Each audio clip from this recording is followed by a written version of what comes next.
Hum rijal wa nahnu rijal. You hear this all the time.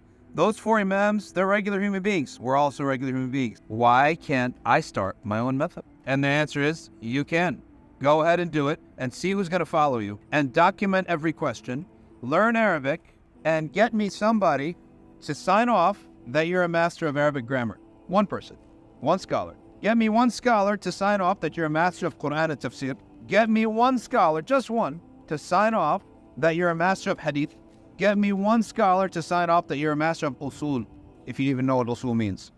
Do it. Now document all the questions. Cover all the questions of Islam. Everything about traveler's prayer. Everything about how to distribute spoils of war. Everything about divorce. Everything about inheritance. And then cover the new matters. I need fatwa on Bitcoin. I need fatwa on the nation state. I need a definition on Darul Kufr and Darul Islam and Darul Harb. I need fatwas on Hijrah. When is it obligatory? When is it permitted? When is the exception? All that stuff. After you're done doing that, now go convince people to follow you.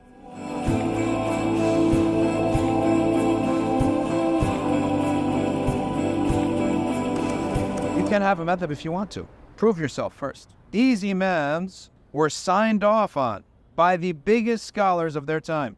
Malik has ijazah from hundreds. I think one narration said he had 600 teachers.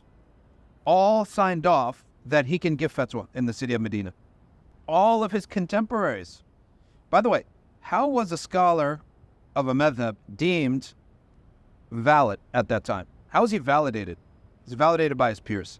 Every profession, it's validated by your peers. When you become a doctor, what does that medical degree mean? It means that 30, 40 professors that you had over 4 years individually signed off on the different subjects that they taught you. That's essentially what it is.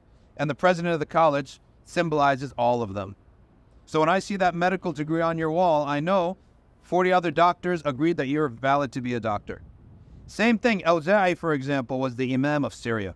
Malik said, Awza'i imamun yuttaba. Awza'i is an imam to be followed. So a mujtahid imam is somebody, a mujtahid means someone who can come up with the conclusions by himself, directly from the book and the sunnah. That type of person is the one who other imams have validated him. Okay? Who's a Hall of Famer in any sport? It's a player that other Hall of Famers said, he's one of us. We see the attributes. Okay? He's a Hall of Famer too. He's worthy of being a Hall of Famer. Same thing with a mujtahid imam and or any expert in any religion or any field. Now, keep in mind, you can become an expert by yourself, self-appointed, in any field in which there's no liability. Like what? An artist. There's no liability. If your painting stinks, no one dies. No one's going to be a pilot because he thinks he's a pilot. You can be an artist if you imagine yourself to be an artist. You can't be a pilot. You can't be a bridge builder. You can't be a doctor. You can't be a dentist because you imagine yourself to be a dentist. Well, Islam, religion, deen, has eternal heaven and hell at risk.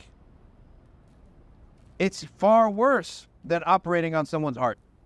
If you operate on someone's heart, it's one of the worst things they could die. Okay?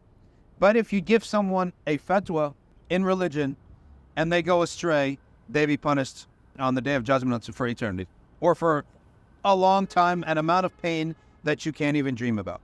That's why the matter is very conservative in matters that have, or in subjects that have liability. And religion has a lot of liability, so you can't play around. Okay. Imam as-Suyuti was one of the greatest imams. He lived around 900, year 1000 of the Hijrah, and he had the qualifications to open his own madhab. And he said he's going to do it. The scholar said, we don't doubt you in terms of your knowledge, but we just don't need one. Practically speaking, it's not necessary. And then he agreed. He said, at the end of the day, when I looked at my methodology, it was essentially Shafi'i's, right? So he stayed in the Shafi'i school. So again, in theory, in principle, you can have your own madhab, but you have to walk the walk. And we all recognize that that's not happening.